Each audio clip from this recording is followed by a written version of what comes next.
Europa, Eurasia, Euruska. Roving battalions of mechanized military factions engage each other in an eternal conflict whose meaning has been lost to time. The politicians who started the war are dead. AI algorithms direct fire teams like board game pieces. Towering mobile gun platforms become deities for the communities of soldiers at their feet embedded in trench lines for generations. Megacities are razed and then rebuilt overnight by 3D printers, the original shape and meaning of structures and monuments becoming warped, skewed by the hellfire around them. The line between weapon and man has been blurred. War itself is a symbiotic organism of flesh, steel, and gunpowder. You are in the middle of it all, and you're not on either side. The elevator pitch for this game is basically that. You're not this guy, you're this guy. And to be honest, while the idea of being a small scavenger in the middle of a big war is cool, it only slightly piqued my interest when these developers first contacted me. It wasn't until I sat down with them, really got to understand who these people specifically were, what it is that they were building and why, that my mind began to be blown. A game born from the ashes of once great AAA studio systems, a game which is as much an allegory for modern war and conflict as it is to the changing face of art and game development itself. This is the Forever Winter.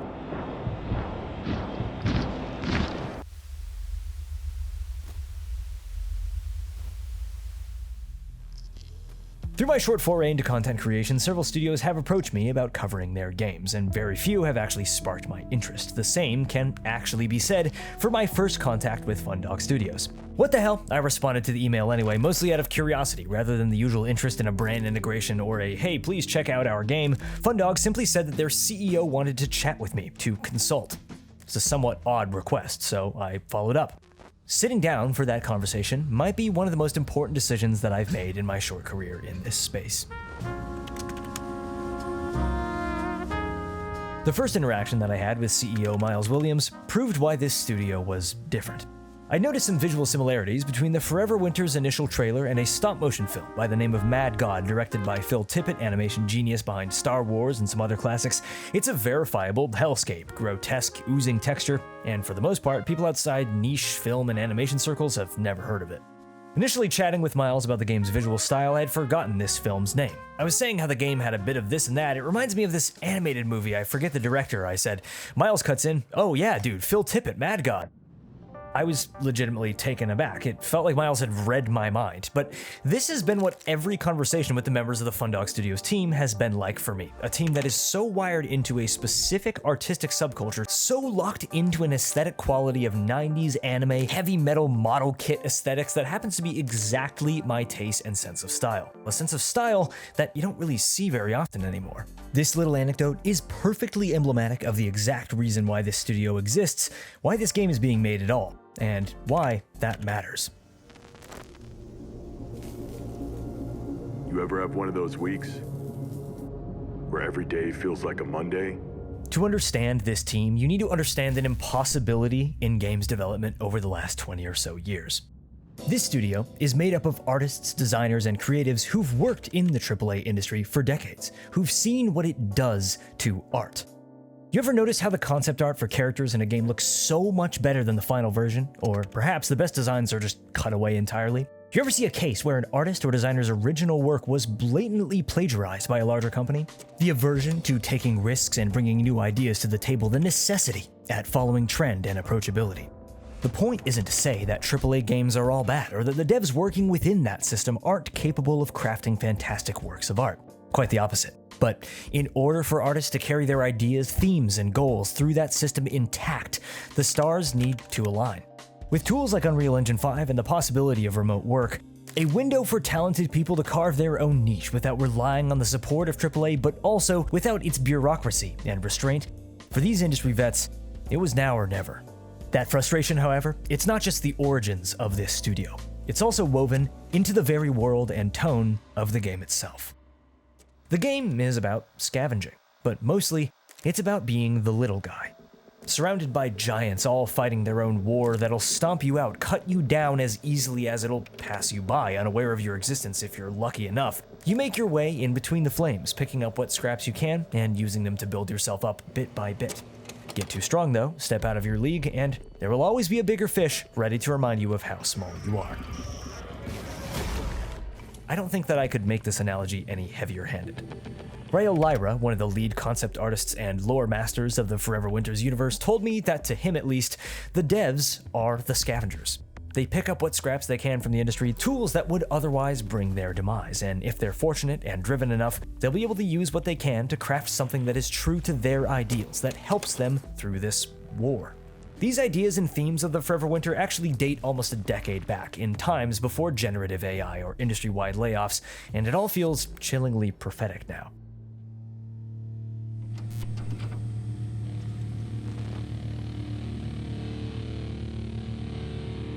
Equally prophetic, however, are the larger themes the world of the Forever Winter deals with. In our first meeting, Miles pulled up his little lore and concept art file, and an image popped up. So yeah, some of this stuff is a little not safe for work, he says, almost embarrassed, as I'm greeted with a main battle tank covered in a neat layer of stripped and bound corpses. It's not clear if they're here for intimidation, for ballistic protection, or for field rations, or a grotesque combination of the three. Yeah, that's the vibe that this game has. Forever Winter is about war, but in a way that is far more nuanced than the average first or third person shooter. Miles gave me the analogy that if Gears of War was a real scenario, if you were actually there, it wouldn't be an action-adventure game. It'd be horror. I call this game an anti-shooter because of its mechanics, which I will come back to later, but also because of its themes and design. It's invariably anti-war media, investigating the logical progression of mechanized armed conflict, a future where war has become religion, where a gun becomes a monument, where machines of war are icons to be prayed to. Forever Winter says, yeah, keep it up world, this is where we're going. This game is set on a future Earth. In early iterations of the game, Fundog were much more literal with their imagery, hitting very close to home with their references to real conflict, in order to touch on increasingly dark subject matter while also telling their own story which felt both respectful and allowed creative freedom. Concept artists such as Rayo Lyra felt that stylization was the key direction to take. In the same way that a fable tells a universal story through simplistic and approachable presentation, the Forever Winter's visual style makes clear references to recognizable imagery, warped through a neo-mythology of the game's setting and conflict, similarly to how 2003's The Second Renaissance repeatedly uses striking, grounded imagery to tell a science fiction story that has very real implications.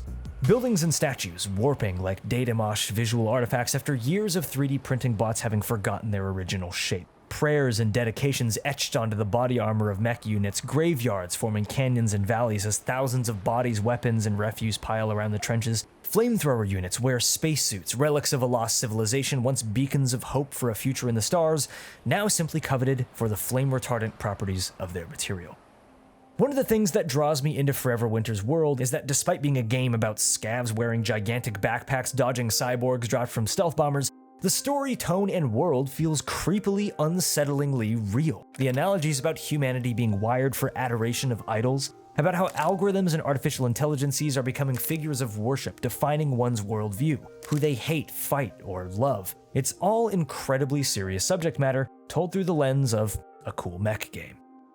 So why place so much attention on the lore, meta-references, and philosophy rather than just breaking down the game's mechanics? Honestly, because it's so interesting to me that it'll receive its entire own video, breaking down my own gameplay, my experiences, and the details of the complex AI systems the game brings forward. But more importantly, because this level of world building with subject matter, imagery, and philosophy flowing straight out of the minds of the artists, this is the level of soul and depth that I've been seeking in my little niche of interest for so many years, and it feels like a moment in art and gaming that hasn't happened in a long, long time. That depth behind the art is exactly the aspect of gaming that I always loved the most when I was younger, why I used to browse concept art forums and spend hours reading the transcripts of NPC dialogue. This isn't all to say, however, that the Forever Winter's lore masks a simple, dumb co-op shooter. The world and tone of the game was developed right alongside the gameplay. A style of gameplay that I've always wanted, but never really seen attempted.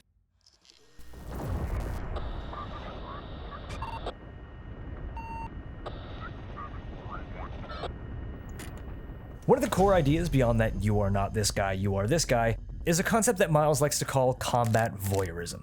Essentially, it's what it sounds like. You're not the center of these battles, you're always on the periphery. As you move around the battlefield, certain silhouettes will pop up, and as you play, you'll gather more understanding of what they mean. There's two MBTs, there's a Eurasian strike team backing up an Exo, there's a group of European EOD and cyborgs, there's a duo of Euruscan Olgas, There's drones coming from behind me, and UAVs in front of me, and oh Jesus Christ, what is that? Anticipating how units will move, track, and engage each other, and how you can scoop up the scraps of the battle stealthily, that's the core of what this game is about, and it leads to some really interesting moments. The movement, looting, and shooting is super simple. The loop is entirely based around emergence, player choice, and tactics, a smash between roguelike, RTS, and third-person shooter stealth gameplay. The world exists despite you rather than for you, and how you navigate it will change with every mission, every combination of scenarios that the game rolls for you. More specific ground-level mechanics like threat rating, aggro pacing, weight class, the pathing, and AI director. You won't understand any of what I just said, but you will soon again in the next video. But suffice it to say this, the Forever Winter is basically a large-scale battle simulator where you're stuck right on the ground in the middle of it. The world will react to you, but these armies are here to mess each other up first, and you're also there. One of the key original inspirations for the game, besides the animatrix and 90s mecha anime of course, was the opening to Terminator 2, the massive mechanized war where humans skitter around like rats in a maze below ground, massively outmatched by the horrors above them, taking whatever tiny chances they can to strike back. The other analogy of the gameplay loop, the one that I actually find the most accurate, is the legendary long take near the end of Alfonso Cuarón's Children of Men. Rebels and UK military clash in a slum, and the hero has to get to an objective while dodging the bullets and avoiding either side, viewing him as the target. This isn't to say that you can't fight in this game. You can, and you're gonna have to. But the armies as a whole won't perceive you as a legitimate threat unless you give them a reason to. As for how that's decided, it isn't straightforward. And again, you're gonna get sick of hearing me say this, just subscribe and wait for that full breakdown. That's a lot of conceptual high-level discussion that I just threw at you, but I've actually played this game for like a month or so now, so what is it really like? Back at the beginning, I mentioned how Fundog contacted me with the interest that I consult for them. I'm not gonna lie, at first I didn't really understand what this meant or why FDS would care about my opinion, but with thousands of hours not only playing extraction and tactical shooters, but analyzing them from a game design perspective, I'm able to provide input on the game's feel, how it plays from a gamer's or consumer's perspective, while articulating my reactions in ways that are intelligent enough that they can actually help the dev team build a better game. I've been playing the game and giving lists of feedback on and off over the last couple months. You see that one right there? Should I shoot him? Dude, let's see, man. Yeah. Oh, dude! First off, there are many gameplay elements of the Forever Winter that are super unfinished, and to be honest, I've never played a game in such a mid-development state. The game is, of course, gorgeous. The interesting result of a team of concept artists having direct creative control over a game is AAA quality visual design, right alongside utterly work-in-progress core systems. Despite some extreme jank in the controls and movement, the emergence created by the AI systems is completely evident. Without giving too much detail away, I was immediately struck by how much the world seemed to not revolve around the player, in a way that goes against everything that shooters have always taught me to expect. A ground unit will charge straight at me and I'll take cover expecting the worst. They'll open up with a barrage of fire only for me to turn and realize that they were targeting another unit behind me that I hadn't noticed the whole time. I'll take out a lingering sniper team on the edge of a battle, and a fire team will come and investigate the sound, but I then simply move around the corner, and there's zero way that the investigators will instantly know where I was or even how the snipers died, unless there was a UAV overhead that was scouting my position. One of the most memorable moments was when I first played. A T-90 was blocking our path to extract and I couldn't see any way around it. Just gotta wait for him to be distracted and we book it, Miles says to me. A group of heavily armed troops appears from our left and I think we're done for, but then they start opening fire and the MBT's machine gun lights up as something that we can't see engages the tank from afar. We crouch just feet behind the T-90 and its supporting fire team and slink away into the fog with the firefight continuing behind us. At every point in that encounter, I was expecting the tanks and AI to simply magically notice us when we got close enough, as every third-person action game has taught me to expect. But that's where this game is different. In between the jankiness of getting stuck on collisions, frames dropping, enemies glitching out and flying into the air, these emergent moments happen literally all the time when I'm playing, and there are too many examples to list in this video without spoiling mechanics. But suffice it to say that when the game's working as intended, it feels like that Children of Men scene all the way through. I'm not being paid by Fundog Studios for this playtesting and feedback, nor am I being contracted to continue helping them with development in any way. Which maybe means that I'm being robbed financially, but what I hope it actually means is that you, the viewer and gaming fan, can actually trust my opinion when I talk about this game. Part of the reason that they've allowed me access to their main development build is of course for giving feedback, but because they're proud enough of the systems that they're building that they're confident in letting me check them out, however unfinished some aspects may be.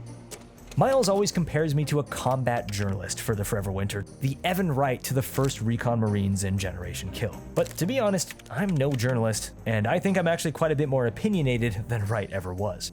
I used to want to be a concept artist myself. Seeing the industry going in a direction I wasn't fond of killed a lot of that passion for me. And corresponding with a team of people made up of some of the literal artists whose work inspired me when I was younger, that's been a pretty fascinating and honestly emotional experience, and it's totally revitalized my hope for the future of games.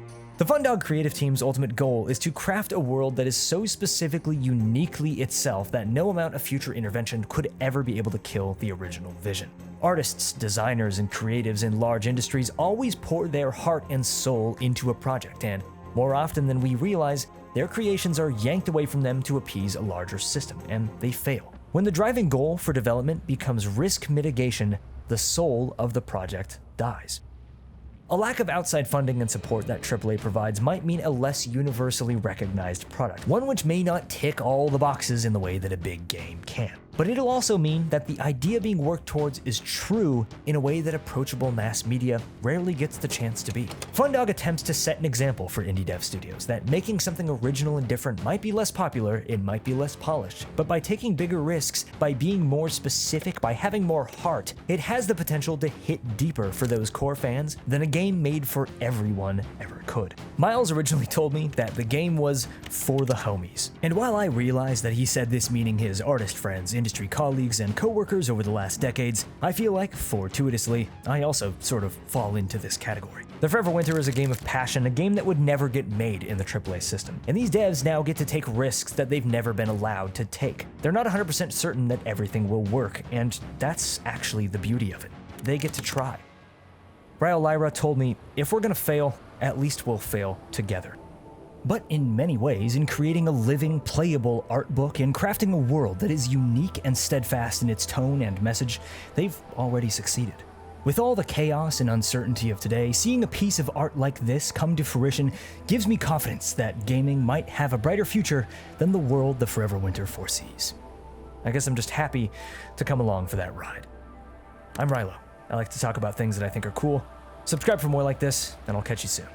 Thanks for watching.